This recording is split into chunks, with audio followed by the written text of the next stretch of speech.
It's Robert Mordecai just giving an update here from Israel. It's over 24 hours since Hamas terrorists invaded the south of Israel. It's basically just went into towns. They attacked partygoers that were actually attending a festival, a peace festival, between Arabs and Jews and Christians. They actually had a party, festival, in America we call it a rave, and they were massacred. And so up to today, there's over 350 dead, close to 2,000 injured. Over 50 people, over 100 people have been reportedly kidnapped, and unfortunately the death toll is just increasing.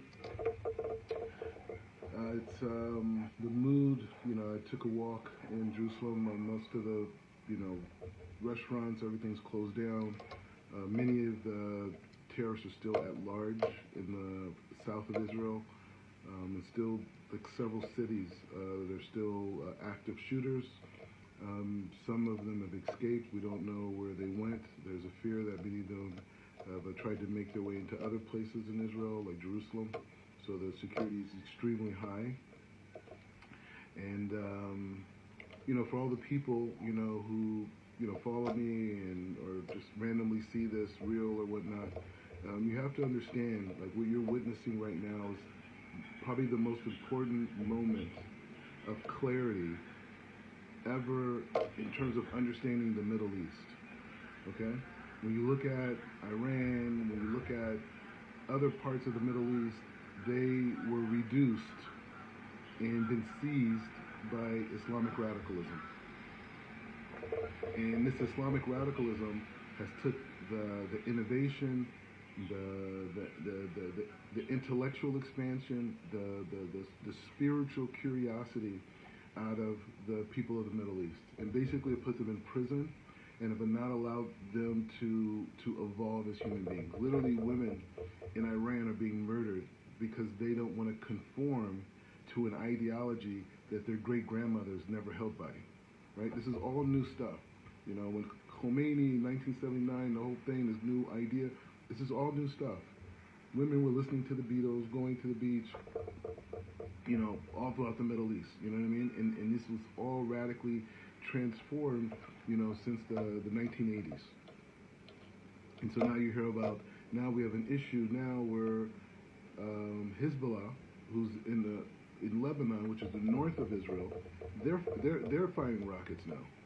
And so we have friends, close friends of mine that are literally being called up to go to Lebanon. They're going to Lebanon, right? Not to the border. They're going to Lebanon, right? So we're being attacked on all fronts. We're being attacked in the south. We're being attacked all the way in the north. And then there's even reports that even the Taliban is trying to get involved, right? Now, why is this happening? Again, why is this happening? This is happening for one reason and one reason only. Because these terrorists that exist in the Middle East, they exist in Africa, they are trapping the Muslim people. And their biggest weapon of control is blaming Israel and the United States for the issues and the difficulties that they're imposing on their people. So now that Saudi Arabia is coming to the table and saying, hey, we see a new era, right? This new crown prince is a visionary, right? And they see a new era of thought. I mean, you think about all the innovations that, the Muslim world has brought, to the world, in art, in mathematics, and in architecture, and all these, different dynamics when it was a much different society, right? And so now we're in a dynamic where we have a chance to recreate that, with Israel being a catalyst of what a free country in the Middle East can look like, what a democracy can look like, with a free market economy, what a society that's governed by, democratic laws, right? Where women have the ability to do anything from, be prime ministers to, soldiers fighting in the front line to mothers, with 7 or 8 children, right? This is the society we're talking about. That puts Taliban out of business. That puts the regime in Iran out of business, right? And so what you see in what is, called Palestine or in Gaza are people that are being used. They're being used to act out this destruction in hopes that Israel will retaliate and they can create another intifada and they can stop the negotiations and the deal closing between Saudi Arabia and Israel, because that's going to fundamentally change the entire Middle East. The entire Middle East. A new era of thought for millions upon millions upon millions of people.